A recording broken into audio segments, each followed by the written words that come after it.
नमस्कार, मैं हूं अखिल पाराशर। आप देख रहे हैं देश दुनिया की खास खबरों के एक विशेष प्रोग्राम न्यूज़ फोकस। चलिए सबसे पहले नजर डालते हैं इस हफ्ते की टॉप हेडलाइंस पर। चीन की अंतरिक्ष में बड़ी छलांग की तैयारी, चीन के खेतों में टेक्नोलॉजी का जलवा, गाजा में गर्भवती महिलाओं पर गहराता संकट। अब समाचार विस्तार से। चीन ने अपने 15वें 5 ईयर प्लान में स्पेस सेक्टर के लिए बड़ा रोड मैप तैयार किया है। अब लक्ष्य सिर्फ ताकत दिखाना नहीं बल्कि स्पेस इंडस्ट्री को कमाई का बड़ा जरिया बनाना है। सैटेलाइट्स को ज्यादा स्मार्ट और टिकाऊ बनाया जाएगा, वहीं रॉकेट्स को हल्का और रीयूजेबल बनाने की तैयारी है ताकि लागत कम हो सके। बड़े पैमाने पर सैटेलाइट नेटवर्क और स्पेस एयर ग्राउंड सिस्टम तैयार होगा जो इंटरनेट, नेविगेशन और कम्युनिकेशन को जोड़ देगा। साथ ही मार्स और उससे आगे की गहराई में अंतरिक्ष खोज भी तेज की जाएगी। चीन के दक्षिण पूर्वी शहर श्यामन के पोर्ट पर एआई आधारित नया स्मार्ट कस्टम क्लियरेंस सिस्टम शुरू हो गया है। अब यात्रियों को बार बार दस्तावेज दिखाने की जरूरत नहीं, सिर्फ फेस स्कैन से काम हो रहा है। सिस्टम चेक इन से लेकर बोर्डिंग तक डेटा को खुद मैनेज करता है, जिससे प्रक्रिया तेज और आसान हो गई है। व्यस्त समय में भी यात्रियों की आवाजाही बिना रुकावट चल रही है। खासकर ताइवान श्यामन रूट पर सफर करने वालों को बड़ा फायदा मिल रहा है। इस सिस्टम से एक जहाज की जान 40% तक तेज हो गई है, यानी समय की बचत और सफर ज्यादा स्मूथ। उत्तर चीन में इस बार खेती सिर्फ मेहनत से नहीं, टेक्नोलॉजी के दम पर हो रही है। शांशी, हबई आदि प्रांतों में किसान ऑटोमेटेड स्प्रिंकलर, रोबोट और स्मार्ट सिंचाई सिस्टम का इस्तेमाल कर रहे हैं। पेतो नेविगेशन से चलने वाले ये रोबोट पानी की 55% तक बचत कर रहे हैं और काम भी तेज कर रहे हैं। ड्रिप और माइक्रो स्प्रे टेक्निक से खाद और पानी दोनों की खपत कम हुई है। देश भर में अब तक 16 प्रांतों में सिंचाई शुरू हो चुकी है, जिससे करोड़ों एकड़ जमीन को पानी मिल रहा है। खेती अब सिर्फ परंपरा नहीं, तकनीक का खेल भी बन गई है। दुनिया में बढ़ती मांग के बीच चीन का ईवू शहर इस वसंत सीजन में पूरी रफ्तार से काम कर रहा है। दुनिया का सुपरमार्केट कहे जाने वाले इस शहर में फैक्ट्रियां और लॉजिस्टिक्स लगातार ओवरटाइम कर रहे हैं। खासकर 2026 फुटबॉल वर्ल्ड कप से पहले स्पोर्ट्स सामान की मांग तेजी से बढ़ी है। यहाँ से जर्मनी, स्पेन, अफ्रीका और साउथ अमेरिका तक सामान भेजा जा रहा है। 26 इंटरनेशनल रेल रूट और मजबूत सप्लाई चेन के चलते ईवू ग्लोबल ट्रेड का बड़ा केंद्र बनता जा रहा है। साफ है, छोटे सामान का यह शहर अब बड़े खेल में उतर चुका है। गाजा में हालात लगातार बिगड़ते जा रहे हैं और इसका सबसे बड़ा असर गर्भवती महिलाओं और नवजात बच्चों पर पड़ रहा है। खाने, साफ पानी और दवाइयों की कमी के कारण कई महिलाएं कुपोषण का शिकार हैं। हालात इतने खराब हैं कि कुछ महिलाएं ठीक से चल भी नहीं पा रही। डॉक्टरों का कहना है कि विटामिन और मेडिकल सुविधाओं की कमी से खतरा और बढ़ गया है।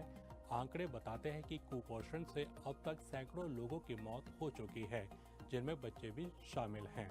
तो ये थी इस हफ्ते की खास खबरें। अब चलते हैं हमारे एक स्पेशल सेगमेंट न्यूज स्टोरी की तरफ। आज की दुनिया तेजी से बदल रही है। देशों के बीच तनाव और व्यापार को लेकर खींचतान बढ़ रही है। कई देश अपनी अर्थव्यवस्था बचाने के लिए टैरिफ और सुरक्षा वाली नीतियां अपना रहे हैं, जिससे दुनिया का संतुलन बदल रहा है। ऐसे समय में एशिया एक नई उम्मीद बनकर सामने आ रहा है। ऐसे में पोआओ फोरम फॉर एशिया जैसे मंच अहम भूमिका निभाते हैं, जो देशों के बीच बातचीत और सहयोग को बढ़ाते हैं। भारत और चीन जैसे बड़े देशों की भूमिका यहाँ बहुत महत्वपूर्ण है, क्योंकि इनका असर पूरी दुनिया पर पड़ता है। इन्हीं मुद्दों पर बात करने के लिए हमारे साथ है जेएनयू की प्रोफेसर और नेशन स्टेट डायलॉग की फाउंडर डॉक्टर गीता कोछड़। नमस्कार मैम, आपका बहुत बहुत स्वागत है। मैम, सबसे पहले मैं तो आपसे जानना चाहता हूँ कि आप पोआओ फोरम फॉर एशिया को कैसे देखते हैं? क्या ये एशिया को आगे बढ़ने की कोई नई राह दिखा सकता है? देखिए, पोआओ फोरम जो है ये हाइनान प्रोविंस में, चीन के हाइनान प्रोविंस में हर साल किया जाता है और ये बहुत ही महत्वपूर्ण एक फोरम है जो कि आर्थिक विकास के मामलों पे चर्चा करता है, क्षेत्रीय विकास कैसे करना है, आपस के संबंधों में कैसे बढ़ावा देना है, इन सब बातों पे चर्चा होती है। और आज जो कि आप लोगों को मालूम है कि ये आखिरी दिन है, 24 से 27 तारीख तक ये चल रहा था, आज ये आखिरी दिन है। और ये बहुत महत्वपूर्ण, इसमें आपको दिखेगा कि चीन की तरफ से भी और बहुत सारे देशों की रिप्रेजेंटेटिव आते हैं जो इस पे चर्चा करते हैं कि हम किस तरह से आर्थिक सहयोग के बारे में बात करें। तो इसमें भी आप अभी जान रहे हैं कि भाई देखिए बहुत सारे कंट्रीज के रिप्रेजेंटेटिव यहाँ के साउथ एशिया के, ईस्ट एशिया के और उसके अलावा दूसरे कंट्रीज के भी बहुत सारे ऐसे रिप्रेजेंटेटिव्स हैं जो अपनी बात लेकर आते हैं और अपने जो अपने अपने जो देश हैं उनकी जो भी समस्याएं रही हैं या उनमें उन्होंने विकास कैसे किया है, कौन सा मॉडल अपनाया, उसके बारे में भी ये लोग चर्चा करते हैं। मैम, अमेरिका की बढ़ती टैरिफ और सुरक्षा वाली नीतियों के बीच क्या एशिया दुनिया के लिए एक मजबूत आर्थिक विकल्प बन सकता है? जी, ये बहुत इम्पोर्टेंट बात बोली आपने। ये बहुत ही महत्वपूर्ण एक विषय है जिस पे सब लोग चर्चा कर रहे हैं क्योंकि जब से ये अमेरिका ने टैरिफ वॉर शुरू किया है, ये चीन के प्रति नहीं किया, भारत के प्रति भी किया है और बहुत सारी कंट्रीज के प्रति कर रहा है। तो ये अपना एक तरह से अपनी दादागिरी बनाने की कोशिश कर रहा है जिससे हर दूसरे देश को हानि हो रही है। इसमें भारत का भी नुकसान हो रहा है, इसमें चीन का भी नुकसान हो रहा है और मुझे लगता है क्योंकि एशिया एक ऐसी एक अपनी जो आर्थिक उनकी जो बढ़ावा है वो इतना ज्यादा हो रहा है कि मुझे लगता है कि अमेरिका को थोड़ा सा ये डर हो गया है कि कहीं एशिया जो है वो आगे बढ़ ना जाए क्योंकि आप सबको मालूम ही है कि चीन की आर्थिक जो व्यवस्था है वो पहले ही अमेरिका की व्यवस्था से आगे निकल चुकी है और दूसरा जो है भारत भी बहुत अच्छा काम कर रहा है। तो अमेरिका ये नहीं चाहता कि ये दोनों देश जो हैं बहुत आगे बढ़े। इसमें मुझे लगता है कि अगर भारत और चीन मिलकर काम करें तो बहुत उन्नति हो सकती है क्योंकि एशिया का पूरा कारोबार जो है इन दोनों देशों के ऊपर। अगर ये दोनों देखें, ये दोनों एक मजबूत देश हैं, इनकी जनसंख्या भी बहुत बड़ी है। अगर ये दोनों मिलकर काम करते हैं तो ये पूरे का पूरा आर्थिक व्यवस्था जो है उसको बदल कर रख सकते हैं।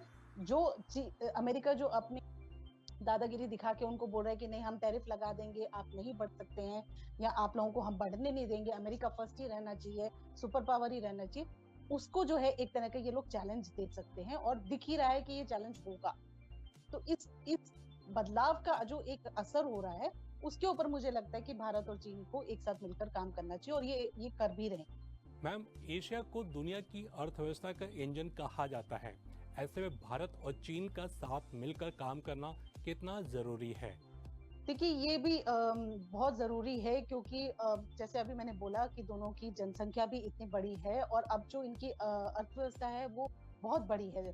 चीन का तो एक पूरा मॉडल रहा है, चाइना मॉडल के नाम पे सबको मालूम ही है कि उसने किस तरह से तरक्की की और वो 14% की ग्रोथ से वो बढ़ता रहा।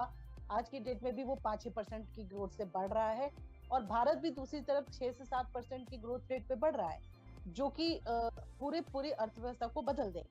अगर ये दोनों सहयोग करते हैं और इनके में आर्थिक सहयोग जो है वो बढ़ जाता है तो आप देखिए कि जो आज की डेट में भारत और चीन का 127 बिलियन डॉलर से ज्यादा का जो ट्रेड चल रहा है उसका असर पूरी की पूरी अर्थव्यवस्था पे पड़ेगा। और मेरे हिसाब से अगर ये दोनों मिलकर काम करते हैं तो कई ऐसी रिपोर्ट्स आई हैं जिनके मुताबिक वैश्विक अर्थव्यवस्था का जो आधा हिस्सा है उसका योगदान ये भारत और चीन मिलकर दे सकते हैं। मैम, आज जब दुनिया कई हिस्सों में बटी हुई दिख रही है तो क्या भारत और चीन मिलकर साथ चल सकते हैं और वैश्विक सहयोग क्षेत्रीय विकास को मजबूत कर सकते हैं, या दोनों अपने अपने हितों तक ही सीमित रहेंगे? देखिए अपने अपने हित तो हर देश सोचता है और वो चाहता भी है क्योंकि उनके अपने जो लोग हैं, अपने जो सिटीजन्स होते हैं उनके ऊपर विचार करना उनके लिए बहुत महत्वपूर्ण है। लेकिन जब हम क्षेत्रीय विकास की बात करते हैं तो ऐसा नहीं है कि हर देश सिर्फ अपने बारे में सोचेगा, वो ये सोचेगा कि पूरे के पूरे क्षेत्र को हम कैसे बढ़ाएं, जो कि पोआओ का एक मंच भी इसी पर है, पोआओ फोरम फॉर एशिया, यानी कि वो एशिया के बारे में सोच रहा है। तो जब हम इस पूरे एशिया क्षेत्र के बारे में बात करेंगे तो इसमें भारत भी उतना ही महत्वपूर्ण है जितना कि चीन। तो अगर ये दोनों मिलकर काम करेंगे तभी एशिया का उद्धार होगा और बहुत सारी बार हम लोगों ने बोला है एशिया फॉर एशियंस, ये चीन की तरफ से भी बोला गया है और हमारे प्रधानमंत्री जो मोदी जी हैं वो भी ये बोलते हैं कि शेयर्ड स्पेसेस हैं। आप अगर हम मिलकर काम करेंगे तो बहुत सारी ऐसी जगहें हैं जिस पे हम लोग एक साथ मिलकर आ सकते हैं और पूरे एशिया का विकास कर सकते हैं। तो ये दोनों की एक एम्बिशन भी है, एक मोटिव भी है, उस पर अगर ये लोग काम करते हैं तो ये जरूर है कि एशिया का पूरा उद्धार होगा। तो जो आप बोल रहे हैं कि क्षेत्रीय विकास के लिए काम करना चाहिए कि नहीं, जरूर करना चाहिए और कर भी रहे हैं। और ऐसा नहीं है कि वो सिर्फ अपने देश के बारे में सोचेंगे, अपने देश की एक आर्थिक व्यवस्था के लिए तो हर किसी को सोचना है, लेकिन पूरे एशिया के विकास के बारे में भी ये लोग सोचें। बहुत बहुत धन्यवाद मैम आपका। तो ये था आज का खास कार्यक्रम न्यूज़ फोकस। अभी आज्ञा दीजिए, अगले हफ्ते फिर मिलेंगे इसी समय। नमस्ते।